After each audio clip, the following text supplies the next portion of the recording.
8 മുതൽ 12 വരെ state and CBSE. ഇനി വിജയ് എജു ആപ്പിൽ മാറുന്ന കാലത്ത് മാറ്റത്തിനായുള്ള പഠനം.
അളിയ ഇത് സീരിയസ് ആയിട്ടാണോ?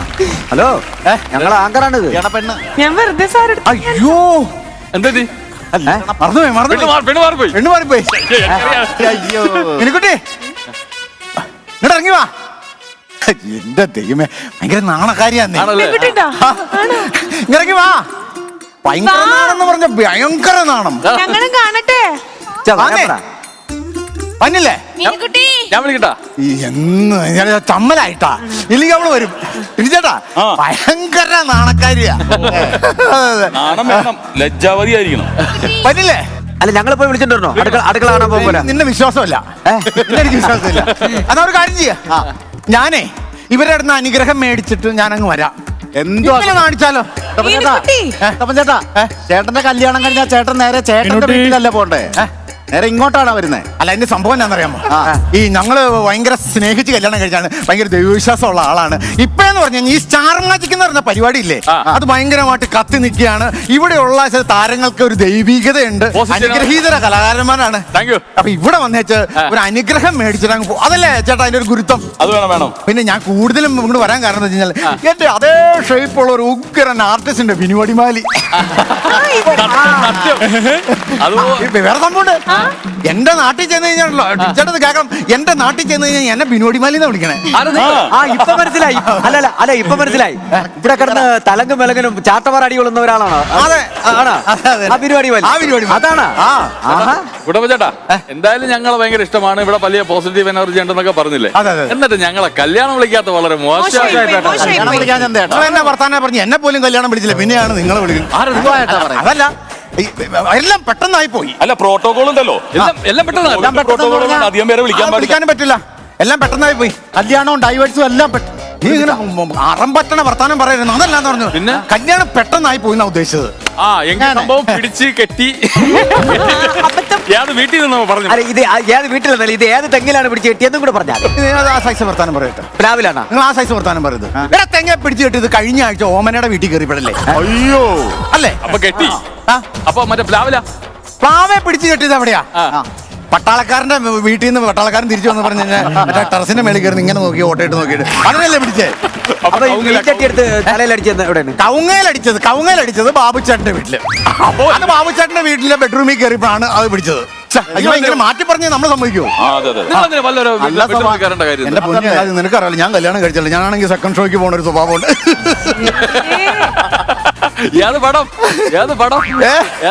കുടുംബത്ത് കയറ്റാൻ കൊള്ളാത്ത ഒരു അപ്പോ ഞാൻ പറഞ്ഞു വന്നത് അങ്ങനെ. ഞാൻ സിനിമ കഴിഞ്ഞാച്ചും മിച്ചും ഇങ്ങനെ നടന്നു വരുന്ന സമയത്ത് ഈ ബാബുച്ചേട്ടന്റെ വീടിന്റെ അടുത്ത് എത്തിയപ്പോ എന്നൊന്നില്ലാത്ത ഭയങ്കര പരവേശം. ആ സ്ഥലത്ത് ശ്രദ്ധിക്കണ്ടാവണ സൈസ് പരവേശം. ചില സമയത്ത് ഇങ്ങനത്തെ ഒരു പരവേശം വന്നു കഴിഞ്ഞപ്പോഴത്തേക്കും എനിക്ക് ദാഹം മൂത്തിട്ട് ഞാൻ നോക്കുമ്പോഴത്തേക്കും ഈ ചേട്ടന്റെ വീടിന്റെ ഈ ജനൽക്ക് നല്ല വെട്ടം കണ്ട് ഞാൻ നോക്കി ഉറുമ്പ് കുത്തിയ ജനലാ, പകുതിയൊക്കെ കാണാം. ഞാനിങ്ങനെ ഇടയ്ക്കിടയ്ക്ക് ഒളി കണ്ടിട്ട് ഞാൻ നോക്കി കഴിഞ്ഞപ്പോഴത്തേക്കും ഈ ചേട്ടൻ ചേച്ചി നല്ല ഉറക്കം. ഞാനാണെങ്കിൽ നോക്കി കഴിഞ്ഞപ്പോ തൊട്ടപ്പുറത്തെ മേശയിൽ ഒരു ജഗ് വെള്ളം ഇരിക്കണം. ഇവര് കിടന്ന് ഉറങ്ങിക്കോട്ടെ, അവരെ ഡിസ്റ്റർബ് ചെയ്തിട്ടുണ്ടല്ലോ എന്ന് കരുതിയിട്ട് ഞാൻ മറ്റേ എക്സോസ് ഫാനില്ലേ, ആ ഫാൻ അങ്ങ് ഇളക്കി മാറ്റി അതിനകത്തോടെ ഊർന്നിറങ്ങി മറിഞ്ഞ് നേരെ റൂമിൽ വന്നേച്ച് ഞാൻ ഈ വെള്ളം എടുത്ത് കുടിച്ചപ്പോഴത്തേക്കും ഇവര് ചാടി എഴുന്നേറ്റ്. വെള്ളം കുടിച്ചാ പിന്നെ അവരെങ്ങനെ ചാടി എഴുന്നേക്കണത്? ഞാൻ എനിക്ക് സെക്കൻഡ് ഓർഡർ സ്വഭാവം ഉണ്ടല്ലോ. ഞാൻ ഈ ജഗ്ഗില് വെള്ളം ഇങ്ങനെ കുടിക്കുമ്പോ ഈ ചേച്ചിയുടെ മുഖത്തായിരുന്നു എന്റെ കണ്ണ്. ഞാൻ വായാന്ന് പറഞ്ഞ് മൂക്കിനകത്തേക്ക് 1 ലിറ്റർ വെള്ളം അങ്ങ് ചെയ്യും. ഞാൻ അപ്പൊ തന്നെ ചാടി എഴുന്നേറ്റ് അങ്ങ് ചുമച്ച്. ചുമ കേട്ടവൻ ഞെട്ടി ഉണർന്ന് നഗ്നനായ കാല് വെച്ച് ചങ്കത്തൊരു ചവിട്ട്. ഈ പുള്ളി കിട്ടുന്ന ചവിട്ടിയാണ്. അതിനാണ് അവന് അവര് ചങ്കത്തി ചവിട്ടുമല്ലാതെ ആ സമയത്ത് എനിക്ക് കപ്സിറപ്പ് എടുത്ത് തരുമെന്ന് കരുതി. ചുമക്കുമ്പോഴല്ലേ? അല്ല ഞാൻ ആ സൈസ് കൊടുത്താണ് പറഞ്ഞത്. അല്ല അത് ചോദിച്ചതേ ഉള്ളൂ കേട്ടോ, അത് എന്താണെന്ന് അറിയാൻ വേണ്ടി ചോദിച്ചല്ലേ. പക്ഷെ വേറെ കാര്യം, നിങ്ങൾ എന്തായാലും നിങ്ങൾക്ക് വെള്ളദാഹം വന്ന് വീട്ടിൽ പോയി കുടിക്കാം. വേറെ കാര്യമുണ്ട്, ഇവരിങ്ങനെയൊക്കെ ചെയ്തെങ്കിലും സത്യത്തിൽ ഞാനല്ല തെറ്റുകാരൻ, അവരാ തെറ്റുകാരൻ. ഞാൻ ഈ പറഞ്ഞ ഈ ബാബുച്ചേട്ടൻ എന്ന് പറഞ്ഞില്ലേ, ഞാൻ അവിടെ ചെന്ന് ഇവൻ ചങ്കത്തി ചവിട്ടിയപ്പോഴല്ലേ ഞാൻ കണ്ടത്. ബാബുച്ചേട്ടനല്ല, ഇത് പുള്ളിയുടെ കൂട്ടുകാരൻ തോമാച്ചൻ ചേട്ടനാണ്. അപ്പോഴാണ് എനിക്ക് മനസ്സിലായത്. ഇനി നിങ്ങൾ പറ, ഞാനാണ് തെറ്റുകാരൻ, അവരാണ് തെറ്റുകാരൻ. എന്തായാലും കയ്യോടെ പിടികൂടാൻ പറ്റിയില്ല. അയ്യോ ചേട്ടൻ അവിടെ വെച്ച് പിടിച്ചാ അവര് എന്നെ പിടിക്കുന്നു. അങ്ങനെ അയ്യോ നമുക്ക് തെറ്റിപ്പോയതാട്ടാ. ഈ തോമാച്ചൻ എന്റെ ചെവിക്കല്ല് നോക്കി ഒരു ഒറ്റ അടി വന്നിട്ട് ഇനി ചേട്ടാ. എന്നിട്ട് എന്റെ ചെവിന്ന് കിളി പറഞ്ഞു പോയി. എന്നിട്ട് ആ കിളി ഇപ്പൊ ആ കിളി ഇപ്പൊ റേഷൻ കടയുടെ മേളിൽ ഷട്ടറിന്റെ മേളിൽ സുഖമായിട്ട് ജീവിക്കുന്നു. താഴെ വരും 2 അരിമണി കൊത്തിക്കൊണ്ടുപോകും, മുകളിൽ ചെല്ലും സുഖമായിട്ട് അവിടെ ജീവിക്കുന്നു. വേറെ രസമുണ്ട്, ഇവൻ ചെയ്ത പണിയാണെന്ന്, ഈ തോമാച്ചൻ ചെയ്ത പണിയാണെന്നറിയാമോ? എന്നെ പിടിച്ച മക്കളെ മേത്തേക്ക് തള്ളി ഇട്ടിട്ട് ഇവൻ പുറമേന്ന് കുറ്റി ഇട്ടിട്ട് നാട്ടുകാരെ വിളിച്ചിടുന്നു. നാട്ടുകാർ വന്ന് ഡോറ് ചവിട്ടി തുറക്കുമ്പോൾ ഞാൻ വേറെ ഏതോ ഒരു വികാരാധീനനായിട്ട് എന്നിട്ട് ഉമാർ എന്റെ കഴുത്തിന് കുത്തി പിടിച്ചിട്ട് ഈ ഷിയാസിന്റെ കൂട്ടിരിക്കണ ഒരു കവുങ്ങല എന്നെ പിടിച്ചാൻ കെട്ടി. എന്നിട്ട് തന്നെ അങ്ങ് അടിയാ. ഒരുത്തൻ ചോദിക്കാതെ പറയാതെ ഒക്കെ അടിക്കുക. അടിച്ചടിച്ചടിച്ചടിച്ച നോക്കുമ്പോ അവന്റെ കൈയുണ്ടല്ലോ പശുവിന്റെ അകിട് പോലെ വീട്. ലാസ്റ്റ് ഞാൻ ഈ ചോദ്യം ചെയ്യണതിന്റെ ഇടയ്ക്ക് കിടന്ന് ഞാനിങ്ങനെ ആടി. നീ ചോദ്യം ചെയ്യുമ്പോ ആട് ഓടാന്ന് ചോദിച്ചു വീണ്ടും. അയ്യോ എന്തിനാ നിങ്ങൾ ആടാ പോയിട്ട്? വല്ല കാര്യം ഞാൻ ആടുവാണോ? ഈ മെനക്കെട്ടവന്റെ കൂട്ടിരിക്കണ തെങ്ങ അല്ലെ കവുങ്ങലെന്നെ കെട്ടിയിട്ടാണ്. നല്ല കാറ്റും ഈ കവുങ്ങ് ആടുമ്പോ പിന്നെ ഞാൻ കൂടെ ആടാതിരിക്കാൻ പറ്റുമോ? അത് നോക്കിട്ടാണ് തന്നെ അടി. അതെന്നെ സംഭവം കർക്കിടക മാസം കിട്ടിയാ പോകൂല. ആരാ പറഞ്ഞാ കിട്ടിയാ പോകൂലെന്നോ? ഒറ്റ അടിക്കേണ്ട 1ഉം 2ഉം പോയി. നിങ്ങളെ ശരീരത്തിന് ഇടിയുടെ വേദന ഒന്നും പോകില്ല. എനിക്ക് അതിന് ശേഷം എനിക്ക് ബോധോദയം ഉണ്ടായത്. ഞാൻ ഈ കാണിക്കുന്നതെല്ലാം തെറ്റാണ്. ഞാൻ ഈ സിനിമ കാണാൻ പോകേണ്ട കാര്യമില്ല. ഞാനൊരു കല്യാണം കഴിച്ചാൽ തീരാവുന്ന പ്രശ്നമുള്ളൂ. വൈകിട്ടാണെങ്കിലും മനസ്സിലായില്ലോ. അങ്ങനെ ഞാൻ പെണ്ണ് കാണാൻ പോയി. Very good. ഉണ്ടോ ഇത് ആരാന്നറിയാമോ? ഷിയാസിനെയും ലക്ഷ്മിനെയും ഷാഫിനെയും പെണ്ണ് കാണാൻ ചെല്ലുമ്പോ കൂടെ കൊണ്ടുപോയി. ചേട്ടന്റെ വീട്ടുകാരെ കൊണ്ടുപോയിക്കൂടാ. അമ്പോ എന്റെ വീട്ടുകാരെ നീ കണ്ടിട്ടുണ്ടോ?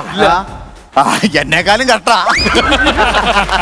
അവരുടെ മുഖം കാണാൻ പറ്റാത്തോണ്ടാ ഞാൻ ഈ സെക്കൻഡ് ഷോ കഴിഞ്ഞിട്ട് വീട്ടിൽ ചെന്ന് കയറും. ഞാൻ പറഞ്ഞ് ഷിയാസ് എന്റെ മൂത്ത ചേട്ടനാണെന്നും ലക്ഷ്മി എന്റെ മൂത്ത പെങ്ങളാണെന്നും അവൻ എന്റെ മൂത്ത ചേട്ടനോ എന്നങ്ങ് പറഞ്ഞു. അങ്ങനെ പറഞ്ഞു കഴിഞ്ഞ് ഈ പെണ്ണ് കടവയും പൊട്ടി ഇവളിങ്ങനെ ചായ ആയിട്ട് വരുവാ. ചായ ആയിട്ട് വന്നപ്പോ വെട്ടവും വിളിച്ചുള്ളവന്മാർ 2 പേരാണല്ലോ. എന്നെ മൈൻഡേ ചെയ്യുന്നില്ല. നേരെ അവന്റെ അടുത്തേക്ക് എന്ന് ചോദിക്കാം ചേട്ടന്റെ പേരെന്നാന്ന്. അപ്പൊ ഈ കോന്തൻ പറഞ്ഞാന്നറിയാം. ഇവൻ എഴുന്നേറ്റ് എന്ന് ചോറാം, ഏഴിലക്കലയിൽ നീ ഞാർക്കിടയും മുമ്പിൽ പാവിരിക്കണ്ട എന്റെ മുമ്പിൽ. ഇത് പറഞ്ഞ് തീരലും കട്ടൺ സോണിക്കാരൻ ചേട്ടൻ അപ്പനുണ്ടല്ലോ, ഈ അപ്പുറ ചായക്കടയിൽ നിന്ന് ചായ മേടിച്ച ജഗ് എടുത്തോ ഒറ്റയടി. ഇത് കണ്ടെടുത്ത ഷാഫി ഇറങ്ങിയിട്ട് ഓടാൻ നോക്കിയപ്പോഴേ തിന്നാൻ വെച്ചിരുന്ന ഉണ്ടംപൊരിക്ക് അവിടെ കിടപ്പുണ്ട്. അതിനകത്ത് ചവിട്ടി നിലത്തടിച്ചു. ലക്ഷ്മി ഞാൻ നോക്കുമ്പോ ആനയ്ക്ക് കൂച്ചുവെള്ളം കിട്ടാൻ അങ്ങനത്തെ ഡ്രസ്സായിട്ടാണ്. ഞാൻ നോക്കുമ്പോ ഇങ്ങനെ ഓടുവാ. ഓടിയിട്ട് ഒരു 10-15 സ്റ്റെപ്പുണ്ട്. ഇതിനകത്ത് ഉരുണ്ട് താഴ്ചക്ക് പോകുമ്പോ അമ്മ അച്ഛനൊന്നും അല്ല പറഞ്ഞേ.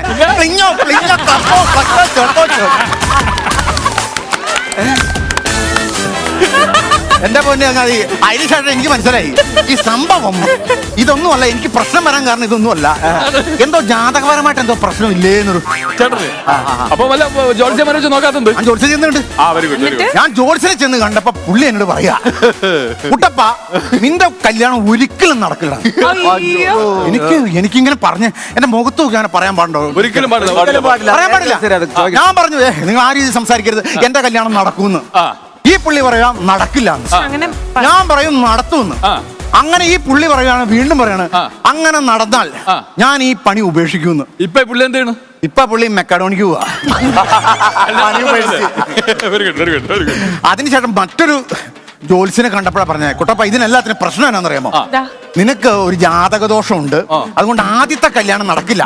അഥവാ ആദ്യം കല്യാണം കഴിച്ചു കഴിഞ്ഞാൽ 3 മാസം കഴിയുമ്പോ ഈ പെണ്ണ് മരിച്ചു. പ്രതിവിധിയൊന്നുമില്ലേ? പ്രതിവിധിയുണ്ട്. ഞാനത് കേട്ടപ്പോഴേ ഞങ്ങൾ അന്താളിച്ചു പോയി. വിശ്വാസമാണ് ചേട്ടാ. അല്ലല്ല, അന്ധവിശ്വാസമല്ല, ഇതിനകത്തൊക്കെ കാര്യമുണ്ട്. അല്ലെങ്കിൽ ഈ കണ്ടിന്യൂസ് ആയിട്ട് ഇങ്ങനെ പ്രളയം വന്നാൽ ഈ സംഭവം വരുമോ? അപ്പൊ പറഞ്ഞു, എന്താ ചേട്ടാ അതിന്റെ പ്രതിവിധി എന്ന് ഞാൻ ചോദിച്ചു കഴിഞ്ഞാൽ പുള്ളി പറഞ്ഞു, തൽക്കാലം നീ മരിക്കൂലോ, ആദ്യത്തെ ഭാര്യ മരിക്കൂലോ, അതുകൊണ്ട് നീ ഒരു എരുമേനെ കല്യാണം കഴിക്കുക. എരുമേനെ കല്യാണം കഴിയുമ്പോ 3 മാസം കഴിയുമ്പോഴത്തേക്കും എരുമ മരിക്കൂലോ, അപ്പൊ നീ കല്യാണം അന്ന് 3 മാസം കഴിഞ്ഞ അന്നങ്ങ് നടത്തുവാണെങ്കിൽ ഈ എരുമേനെ വെട്ടി അത്താഴ സദ്യ നടത്താം, പിറ്റേ ദിവസം ഇറച്ചി വിളമ്പാം. അപ്പൊ അങ്ങനെ ദോഷം മാറാൻ വേണ്ടി ഞാൻ ഈ എരുമേനെ കല്യാണം കഴിച്ചു. എരുമ എങ്ങനെ ഒരു ഫ്രഞ്ച് കിസ് എനിക്ക്.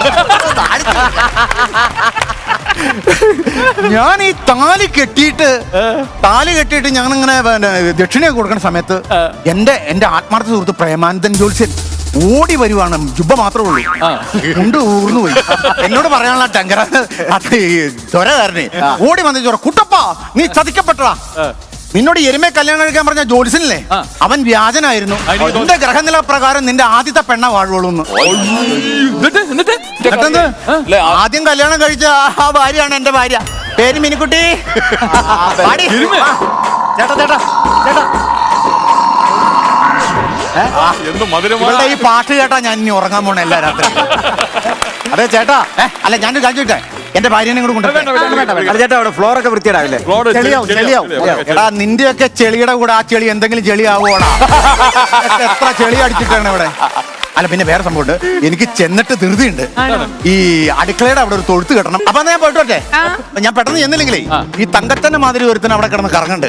എനിക്ക് തീരെ വിശ്വാസമല്ല. എന്റെ ഭാര്യയുടെ മുഖത്ത് ആര് നോക്കിയാലും എനിക്ക് അപ്പൊ ദേഷ്യം വരും. തങ്കച്ച, നീ ഇവിടെ ഇപ്പൊ ഉണ്ടായിരുന്നോ? പഞ്ചറൊട്ടിക്കാൻ മതി എന്റെ പെണ്ണുമ്പിടെ.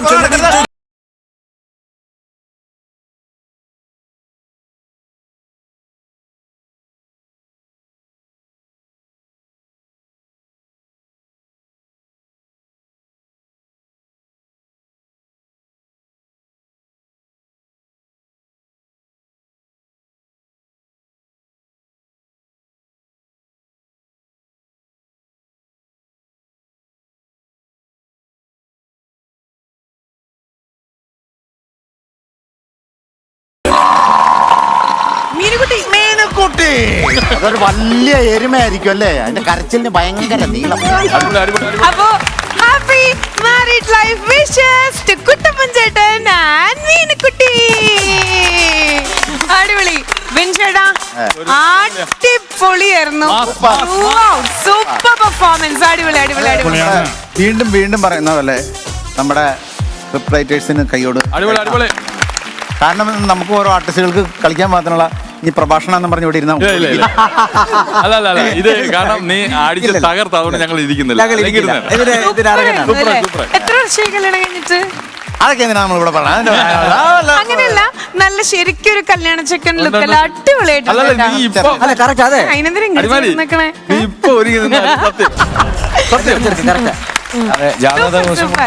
കല്യാണം എന്നാലും നീ ഉണ്ടായി ചവിട്ടി വീഴുന്നല്ലടാ. കല്യാണ ചെറുക്കൻ മറ്റേ അരിയുണ്ടല്ലേ, 1 വർഷം കടിച്ചാലും മുറിയാത്ത സാധനം. ആ സാധനം നിലത്ത് വീണിട്ട് ഷാഫി ഇറങ്ങിയ ഒരു ഓട്ടം. പക്ഷെ സംഗതി ഞങ്ങള് 3 പേര് ഇതിൽ നൈസായിട്ടൊന്ന് കൊട്ടിയെങ്കിലും നമ്മളത് വിഷ്വലൈസ് ചെയ്തു കേട്ടോ. അത് ഒരു കോമഡി നമ്മൾ ചെയ്യുമ്പോ ഇങ്ങനെ ഒരു സിസ്റ്റം ഉണ്ടായിരുന്നു പറയണത്. ഇങ്ങനെ ജാതപ്രകാരം ദോഷമുള്ളവരെ ആദ്യം ഇങ്ങനെ പണ്ട് കെട്ടിക്കുന്ന ഒരു പരിപാടി ഉണ്ട്. വാഴയെ കല്യാണം കഴിക്കാൻ. ചിന്നോ, എനിക്ക് ആ എരുമേനെ പിടി കിട്ടി. മാല ഇട്ടിരിക്കണേ.